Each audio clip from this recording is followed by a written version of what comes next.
देखिए हम लोग बीपीएससी 72 एग्जाम को लेकर जो है होमवर्क सीरीज जो है वो देख रहे हैं और इसमें हम लोग आज करंट अफेयर को देखने वाले हैं। और इससे पहले हम लोगों ने जो है महत्वपूर्ण व्यक्तित्व में जहां से सवाल आपको आते हैं, मेनली आपको महात्मा गांधी से संबंधित, फिर हो गया आपको भीमराव अंबेडकर से संबंधित, फिर आपको राजा राम मोहन राय से संबंधित, इन तीनों फैक्ट को हम लोगों ने देखा है। उनसे जुड़े हुए जितने भी फैक्ट हैं उन सब सारी चीजों को हम लोगों ने उस वीडियो में कवर कर लिया था। अगर आप लोग नहीं देखे हैं तो जरूर देखिए, लिंक आपको डिस्क्रिप्शन में दिया गया है। अगर नहीं तो आप लोग प्लेलिस्ट में भी जाकर देख सकते हैं, ठीक है। तो आज हम लोग करंट अफेयर देखने वाले हैं, एकदम इंपॉर्टेंट करंट अफेयर, जो भी कुछ नियुक्तियां हैं महत्वपूर्ण उन सभी को। और इसी तरह हम लोग इस सीरीज में धीरे धीरे आगे जो है इन सारी चीजों को कवर करते हुए जाएंगे, ठीक है। आप लोग अपना ओपिनियन हमें कमेंट के माध्यम से जरूर दीजिएगा कि आपको यह क्लास कैसा लगा, ठीक है। चलिए शुरू करते हैं आज की क्लास। देखिए सबसे पहले जो मैंने आप लोगों के लिए एक पॉइंट यहाँ पे लिखा है वो है वैज्ञानिक डॉक्टर नंबी नारायण से संबंधित। ये बहुत ही महत्वपूर्ण है, बिल्कुल ध्यान रखिएगा। वैज्ञानिक डॉक्टर नंबी नारायण जो है इन्हें फरवरी 2026 में भव्य भारत भूषण पुरस्कार से सम्मानित किया गया है। तो आपसे पूछा जा सकता है कि भव्य भारत पुरस्कार से निम्नलिखित में से किस व्यक्ति को किस व्यक्ति को सम्मानित किया गया। तो भव्य भारत भूषण पुरस्कार से आपको जो है फरवरी 2026 में आपको वैज्ञानिक डॉक्टर नंबी नारायण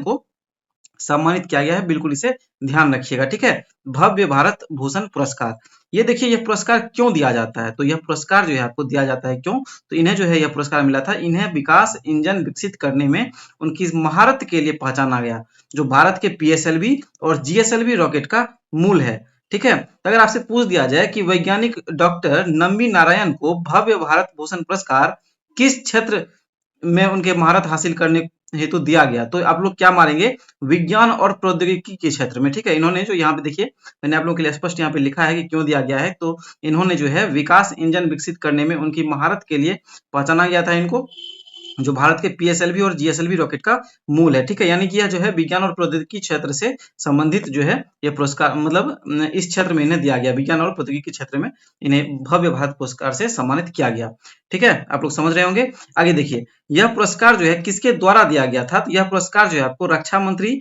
राजनाथ सिंह और सदगुरु द्वारा ईसा योग केंद्र में प्रस्तुत किया गया था। ये भी आप लोग ध्यान रखिएगा, यह पुरस्कार किसके द्वारा जो है आपको डॉक्टर नंबी नारायण को दिया गया है। तो रक्षा मंत्री राजनाथ सिंह और सदगुरु द्वारा जो है आपको ईसा योग केंद्र में यह प्रस्तुत किया गया था, ठीक है। ये आपका एक बहुत ही इंपॉर्टेंट क्वेश्चन है जिसे हम लोगों ने यहाँ पे देखा। चलिए आगे बढ़ते हैं। अब देखिए कि फेला कुटी व्यक्ति हैं, व्यक्ति का नाम है फेला कुटी। तो फेला कुटी जो है ये क्यों चर्चा में रहे हैं, तो ये चर्चा में इसलिए रहे हैं क्योंकि आपको Grammy life time achievement award पाने वाले ये पहले अफ्रीकी कलाकार बन गए हैं, पहले अफ्रीकी कलाकार, ठीक है। यानी कि एक्टर हैं फेला कुटी, जिन्हें जो है आपको Grammy life time achievement award जो है इनसे नवाजा गया है, ठीक है। और फेला कुटी को अफ्रोबीट संगीत शैली के जनक के रूप में भी जाना जाता है। तो बिल्कुल ये चीजें आप लोग ध्यान रखिएगा, बहुत इंपॉर्टेंट फैक्ट है, ठीक है, इस एग्जाम के लिए। देखिए इस सीरीज में आपको वही फैक्ट आपको मिलेंगे जो आपके एग्जाम के लिए अति महत्वपूर्ण है और उसके आने की संभावना एकदम 80% के आसपास है, ठीक है। 20% तो आप लोग भी जो है इधर उधर हो ही जाता है। तो बिल्कुल इसे आप लोग जरूर इस क्लास को जो है मिस मत कीजिएगा और कंटिन्यू रहिएगा। चैनल पर नए हैं तो आप लोग सब्सक्राइब जरूर कर लीजिए, ठीक है। और शेयर क्या कीजिए आप लोग, ताकि मुझे भी जो है थोड़ा सा मोटिवेशन मिले और मैं इस तरह की क्लास आप लोगों के लिए कंटिन्यू लाता रहूं, ठीक है। तो यहाँ पे देखिए इन चीजों को आप लोग समझ गए होंगे, फेला कुटी, और हम लोगों ने एक देखा यहाँ पे वैज्ञानिक डॉक्टर नंबी नारायण। देखिए मैं रिपीट इसलिए करता हूँ ताकि चीजें आप लोगों को यहीं पे याद हो सके। चलिए आगे बढ़ते हैं। अब यहाँ पे देखिए film one battle after another, ये क्यों चर्चा में रहा है। तो इस फिल्म ने जो है आपको, इस फिल्म ने 83वें गोल्डन ग्लोब अवार्ड 2026 में सर्वश्रेष्ठ फिल्म कॉमेडी सहित 4 प्रमुख पुरस्कार जो है यह जीता है, ठीक है। तो बिल्कुल ध्यान रखिएगा, 83वें गोल्डन ग्लोब अवार्ड 2026 में सर्वश्रेष्ठ फिल्म का इसने पुरस्कार जीता, कॉमेडी फिल्म का, और इसके साथ ही इसने 4 प्रमुख पुरस्कार जीते। और ये कौन कौन से 4 प्रमुख पुरस्कार थे आप लोग कमेंट कीजिए, ठीक है। इसे सर्च कीजिए आप लोग और कमेंट कीजिए कौन कौन से इसने 4 प्रमुख पुरस्कार और भी जीते हैं। देखिए इस फिल्म का जो निर्देशक थे, इस फिल्म के निर्देशक थे लियोनार्डो डिकेप्रियो, ठीक है, लियोनार्डो डिकेप्रियो। ये भी बिल्कुल आप लोग ध्यान रखिएगा। और देखिए जो मैं आपको कहता हूँ कमेंट करने, तो आप लोग कमेंट उसे जरूर कीजिए, क्योंकि कमेंट जब आप करेंगे तो उसके लिए मान लीजिए ये आपको जानना है कि 4 प्रमुख पुरस्कार जीते, मेनली आपको क्वेश्चन आपसे यहीं से पूछा जाएगा, ठीक है। 83वां गोल्डन ग्लोब अवार्ड 2026 और इसके निर्देशक के बारे में पूछा जाएगा, कौन सा था, मूवी, ये पुरस्कार पूछा जाएगा। और फिर ये 4 प्रमुख पुरस्कार है छोटे-छोटे, इसमें ये भी आपको जो है मैं इसीलिए दिया हूँ कि ताकि आप लोग सर्च जब करेंगे तो आपको चीज़ें याद होंगी वहाँ पे, ठीक है? क्योंकि एग्ज़ाम में देखिए अभी जो है आपको 50 से 55 दिन का समय है, तो हम लोग तब तक चीज़ों को रिवाइज करेंगे, तो ये रिवाइज आपका हो जाएगा बहुत अच्छे से। तो बिल्कुल इसे आप लोग ध्यान दीजिएगा, जो मैं बोल रहा हूँ बिल्कुल उस पे आप लोग अमल ज़रूर कीजिएगा। आगे देखिए, ग्रुप कैप्टन शुभांशु शुक्ला, ये भी बहुत चर्चा में रहे हैं, आप लोग सभी को मालूम है। ग्रुप कैप्टन शुभांशु शुक्ला, तो ये क्यों चर्चा में रहे हैं? तो ये देखिए वर्ष 2026 के लिए अशोक चक्र से इन्हें सम्मानित किया गया है। और ये सिंगल व्यक्ति हैं जो इस बार जो है 2026 में एक ही केवल यही जो व्यक्ति हैं जिन्हें जो है अशोक चक्र मिला है, ठीक है? तो बिल्कुल ध्यान रखिएगा। वर्ष 2026 के लिए अशोक चक्र से जो है आपको शुभांशु शुक्ला को सम्मानित किया गया है, ठीक है? और ये सम्मान की घोषणा जो है राष्ट्रपति द्रौपदी मुर्मू ने आपको जो है ये जो अभी आपका गणतंत्र दिवस हुआ है 2026 में, 26 जनवरी के दिन, उसी दिन इसकी घोषणा की थी। आगे हम लोग उन चीजों को भी देखेंगे, ठीक है? यहाँ देखिए शुभांशु शुक्ला जो है ना, ये आपको भारतीय वायुसेना के फ्लाइंग पायलट यानी कि भारतीय वायुसेना में एक अधिकारी हैं, यानी इसमें जो है आपको भारतीय वायुसेना में ये जो है एक पायलट है, और इन्हें ही जो है यह अशोक चक्र मिला है। उम्मीद करते हैं आप सभी को जो चीजें जो है बिल्कुल यहीं पे याद होती होती चली जाएंगी, ठीक है? देखिए आप लोग इसका स्क्रीनशॉट भी ले सकते हैं ऐसे करके, या आपको यहाँ से आसानी होगी, देखिए, ठीक है? और ऐसे आपको ये इसका जो है पीडीएफ टेलीग्राम ग्रुप पे मिल जाएगा, उसका भी डिस्क्रिप्शन में लिंक दिया गया है, ठीक है? आगे देखिए अब यहाँ पे कीर्ति चक्र पुरस्कार विजेता, अभी हम लोग शौर्य चक्र देखें। देखिए शौर्य चक्र जो होता है ना, शौर्य चक्र, ये जो है भारत का सबसे पहला यानी कि सबसे ऊपर लेवल का जो है आपको, जैसे कि यहाँ पे देख सकते हैं कीर्ति चक्र भारत सरकार द्वारा दिया जाने वाला दूसरा सबसे बड़ा शीतकालीन वीरता पुरस्कार है। उसी तरह जो है आपको ये शौर्य चक्र जो है ना, शौर्य चक्र सॉरी अशोक चक्र जो है भारत सरकार द्वारा दिया जाने वाला पहला सबसे बड़ा शीतकालीन वीरता पुरस्कार है, ठीक है? तो ये बिल्कुल ध्यान रखिएगा। अब देखिए कीर्ति चक्र पुरस्कार विजेता जो है, कीर्ति चक्र पुरस्कार विजेता 2026, इसमें जो है आपको कौन कौन रहे हैं? तो नायब सूबेदार Doleshwar Subba, major Arshdeep Singh, group captain Prashant Balakrishna Nair, ठीक है? ग्रुप कैप्टन प्रशांत बालकृष्णन नायर, इन तीनों को जो है आपको कीर्ति चक्र पुरस्कार विजेता जो है यानी कि कीर्ति चक्र पुरस्कार से सम्मानित किया गया है वर्ष 2026 के लिए। अब देखिए ये तीनों आपको याद जरूर रहने चाहिए, क्योंकि इसमें देखिए आपको चौथा ऑप्शन दे दिया जाएगा और आपसे पूछा जाएगा इसमें से कौन ऐसे व्यक्ति हैं जिन्हें कीर्ति चक्र पुरस्कार से सम्मानित नहीं किया गया है। इसलिए आप लोग ये बिल्कुल ध्यान रखिएगा, और 2026 का करंट है, और यह जो है सारे जो पुरस्कार हैं आपको अशोक चक्र, कीर्ति चक्र, इन सभी का जो है आपको घोषणा जो है इसकी राष्ट्रपति द्रौपदी मुर्मू द्वारा आपको 26 जनवरी को ही की गई थी। इसलिए आपको वहां से जो है सवाल जो है इंपॉर्टेंट हो जाते हैं, तो बिल्कुल इन चीजों को ध्यान रखिएगा, ठीक है? आगे देखिए प्रोफेसर काव्य मदानी, प्रोफेसर काव्य मदानी क्यों ये चर्चा में है? तो देखिए इससे संबंधित आपको सवाल बार बार पूछा भी जाता है। तो इन्हें जो है जल संसाधन प्रबंधन और शासन में उत्कृष्ट उपलब्धियों के लिए 2026 का स्कॉट होम जल पुरस्कार जो है इन्हें दिया गया, ठीक है? 2026 का क्या दिया गया इन्हें? तो स्टॉकहोम जल पुरस्कार, स्टॉकहोम जल पुरस्कार से इन्हें सम्मानित किया गया प्रोफेसर काव्य मदानी को, प्रोफेसर काव्य मदानी को, ठीक है? देखिए इस पुरस्कार में जो है आपको क्या दिया जाता है? तो इस पुरस्कार में 1 मिलियन SEK, देखिए SEK जो होता है ना आपको क्या बोलते हैं यहाँ, मतलब स्वीडन का जो है यहाँ का रुपया है, और एक SEK का मतलब होता है 9.61, ठीक है? 9.61, तो आप इनको जो है 1 मिलियन SEK और एक क्रिस्टल मूर्तिकला इसमें शामिल है इस पुरस्कार में, जिसे अगस्त 2026 में स्वीडन के महामहिम राजा कार्ल 16 गुस्ताख द्वारा दिया जाएगा। तो ये भी बिल्कुल ध्यान रखिएगा, और कब दिया जाएगा? तो यह अगस्त महीने में दिया जाएगा, और ये जो है आपको बहुत ही ज्यादा हाईलाइटेड क्वेश्चन हो जाएगा आपके बीपीएससी एग्जाम के लिए, आपका जब सितंबर में एग्जाम लिया जाएगा, तो बिल्कुल इसे ध्यान रखिएगा, प्रोफेसर काव्य मदानी, ठीक है? अब देखिए स्टॉक होम जल पुरस्कार को भी यहाँ पे देख लीजिए। इसकी जो है आपको 1991 में स्टॉक होम जल फाउंडेशन के सहयोग से royal Swedish academy of sciences के सहयोग से इसकी स्थापना की गई थी, ठीक है? तो ये बिल्कुल ध्यान रखिएगा, और ये नाम जो है बिल्कुल आपको याद रहना चाहिए एकदम से, ठीक है? आपकी जुबान पे होनी चाहिए ये नाम, क्योंकि बहुत ज्यादा इंपॉर्टेंट है, ठीक है? यहाँ से सवाल आपको बनेंगे, बिल्कुल इसे ध्यान रखिएगा। जितने भी आपको इस सीरीज में करवाए जाएंगे करंट अफेयर, या फिर जो भी आपको फैक्ट करवाए जा रहे हैं बीपीएससी होमवर्क सीरीज में, आप लोग उसे जरूर याद रखिए। मैं आपसे जो है आगे दिन से इससे जुड़े हुए सवाल भी पूछूंगा, आप लोग कमेंट के माध्यम से उसके जवाब जरूर दीजिएगा। अब देखिए जयंती कुमारेश, जयंती कुमारेश ये चर्चा में क्यों रहे? जयंती कुमारेश ये जो है, इन्हें मद्रास संगीत अकादमी द्वारा वर्ष 2026 का संगीता कलानिधि पुरस्कार प्रदान किया गया। ये जो है आपको कर्नाटक संगीत में सर्वोच्च सम्मान इसे माना जाता है। ठीक है, जयंती कुमारेश बिल्कुल ध्यान रखिएगा। जयंती कुमारेश को जो है संगीता कलानिधि पुरस्कार प्रदान किया गया है। ठीक है, और ये कर्नाटक का जो है सर्वोच्च सम्मान है, सर्वोच्च संगीत सम्मान है। ठीक है, संगीता कलानिधि पुरस्कार जयंती कुमारेश। आगे देखिए, यह पुरस्कार प्राप्त करने वाली पहली वीणा वादक बन गई हैं। आपसे पूछा जा सकता है कि हाल ही में संगीता कलानिधि पुरस्कार से पुरस्कृत जयंती कुमारेश का संबंध निम्नलिखित में से किस वाद्य यंत्र से है? तो आप लोग वहां पे लगाएंगे वीणा से, क्योंकि ये वीणा वादक बन गई हैं। इस पुरस्कार को कर्नाटक संगीत का नोबेल पुरस्कार कहा जाता है। अब देख सकते हैं, इस पुरस्कार को कर्नाटक का जब नोबेल पुरस्कार कहा जाता है तो कितना ज्यादा इंपॉर्टेंट हो जाता है यह पुरस्कार, इसलिए बिल्कुल आप लोग ध्यान रखिएगा। संगीता कलानिधि पुरस्कार, जयंती कुमारेश, वीणा वादक, ये सारी चीजें आप लोग को ध्यान रखना है। अब देखिए, नीता मुकेश अंबानी, यह जो है वर्ष 2025 के प्रतिष्ठित Kalinga institute of social sciences मानवतावादी पुरस्कार से इन्हें सम्मानित किया गया है।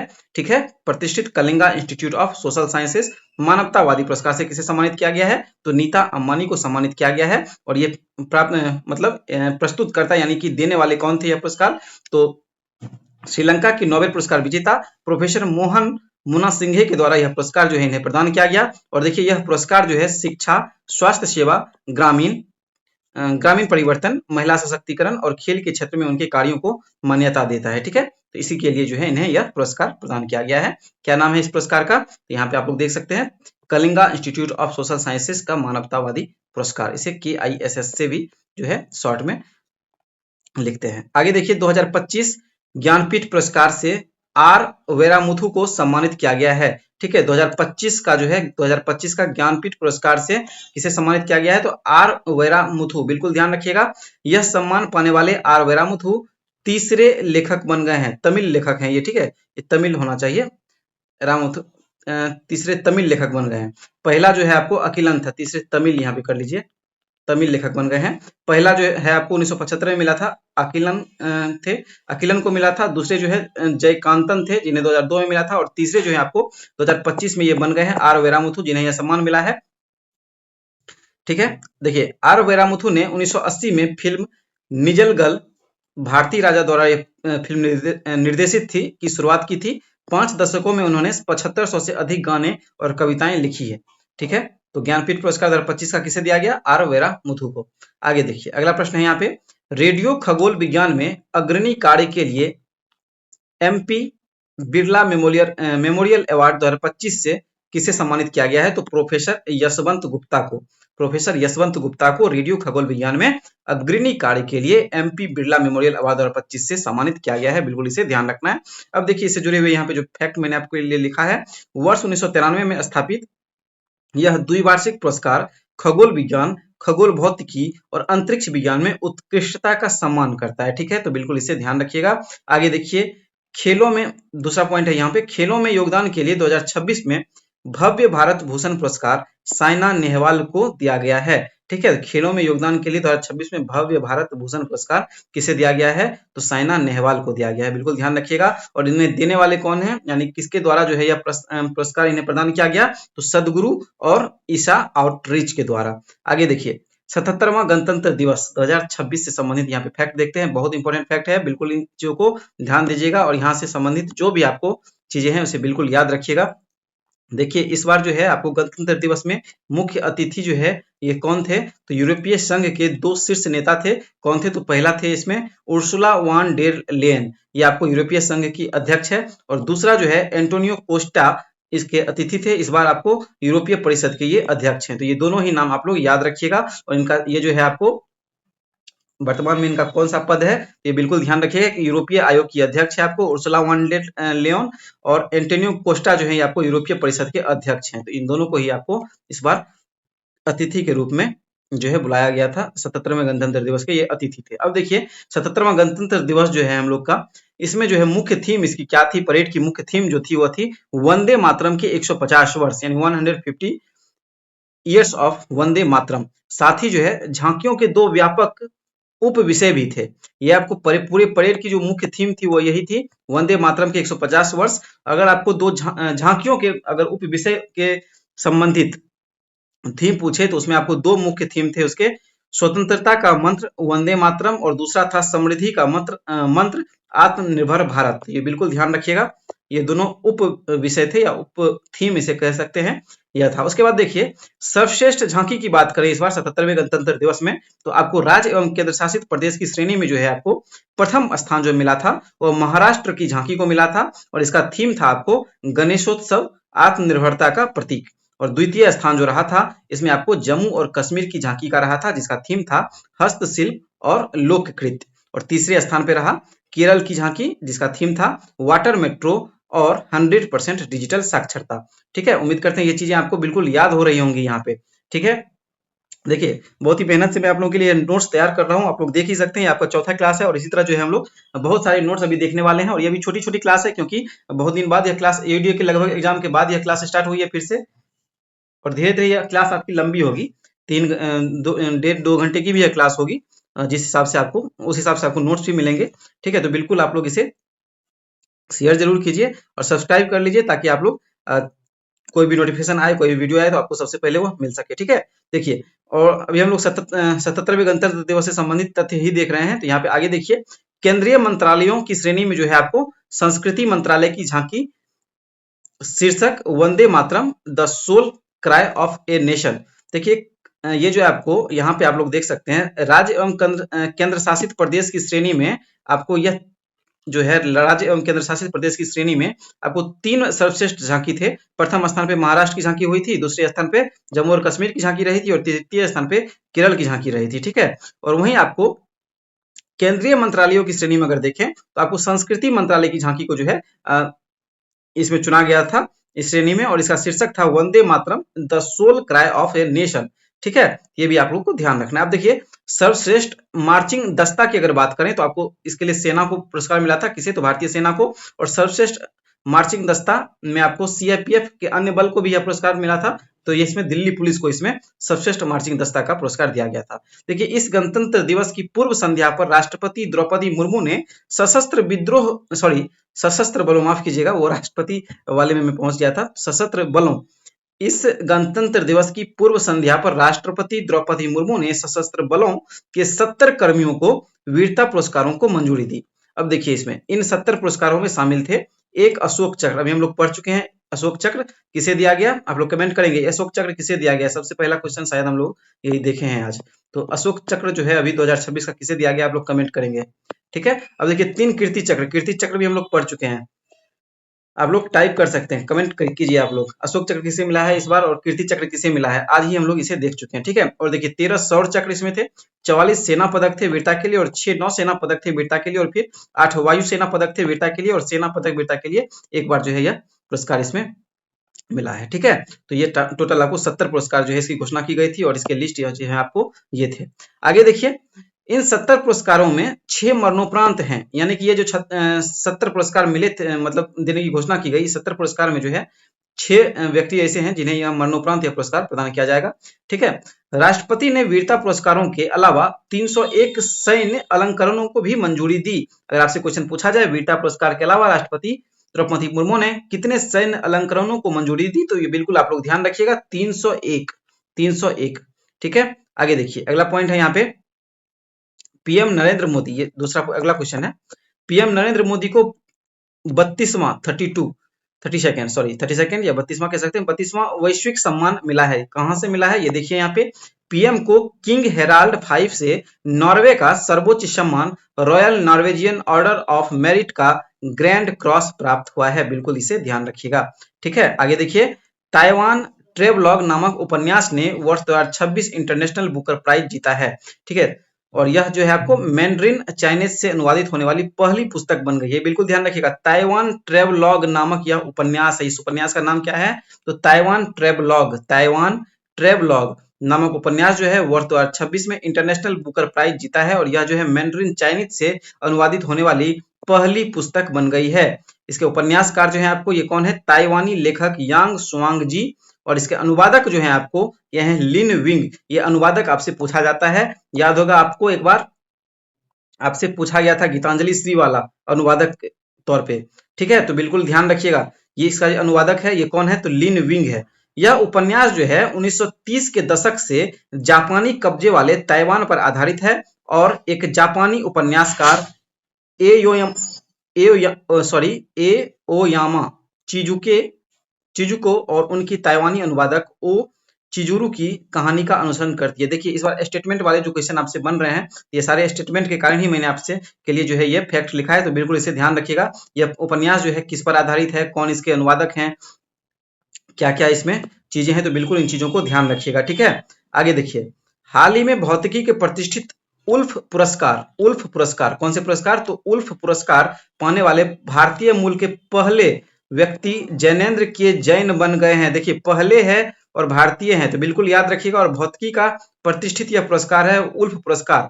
ठीक है, तो ये बिल्कुल ध्यान रखिएगा। देखिए जब पहला हो तो बिल्कुल ध्यान रखना है। तो हाल ही में भौतिकी के प्रतिष्ठित उल्फ पुरस्कार पाने वाले भारतीय मूल के पहले व्यक्ति जैनेन्द्र के जैन बन गए हैं। क्या नाम है इनका, जैनेन्द्र के जैन, पहला व्यक्ति भौतिकी से प्रतिष्ठित उल्फ पुरस्कार पाने वाले भारत के। ठीक है, और देखिए ये पुरस्कार इनको क्यों दिया गया, तो इसका कारण था कंपोजिट फर्मियंस की अपनी खोज के लिए यह पुरस्कार इन्हें दिया गया। और यह पुरस्कार इन्हें किसके द्वारा प्रदान किया गया, तो इजरायली राष्ट्रपति आइजेक हर्जोग के द्वारा यह पुरस्कार प्रदान किया गया। कहां पे प्रदान किया गया, तो जेरूसलम में नेसेट में आयोजित एक समारोह में जो है आपको इजरायली राष्ट्रपति आइजेक हार्जोग के द्वारा जो है आपको जैनेन्द्र के जैन को, जो कि आपको भारत के पहले भौतिकी से यह पुरस्कार पाने वाले व्यक्ति बन गए हैं, इन्हें यह उल्फ पुरस्कार प्रदान किया गया। ठीक है, तो उम्मीद करते हैं आपको ये चीजें यहाँ पे समझ आई होंगी। और आपको यह क्लास कैसा लगा आप लोग कमेंट में जरूर बताइए। ठीक है, ताकि हम लोग इस क्लास को कंटिन्यू कर सकें। ये आपकी चौथी क्लास थी। अगर आप लोग पीछे वाले वीडियो को नहीं देखे हैं तो जरूर देखिए, उसका प्लेलिस्ट आपको बना हुआ है। ठीक है, और सारे वीडियो के लिंक आपको डिस्क्रिप्शन में दिए गए हैं और टेलीग्राम ग्रुप आप लोग जरूर ज्वाइन कर लीजिए। ठीक है, चलिए हम लोग मिलते हैं कल अगले क्लास में। ओके।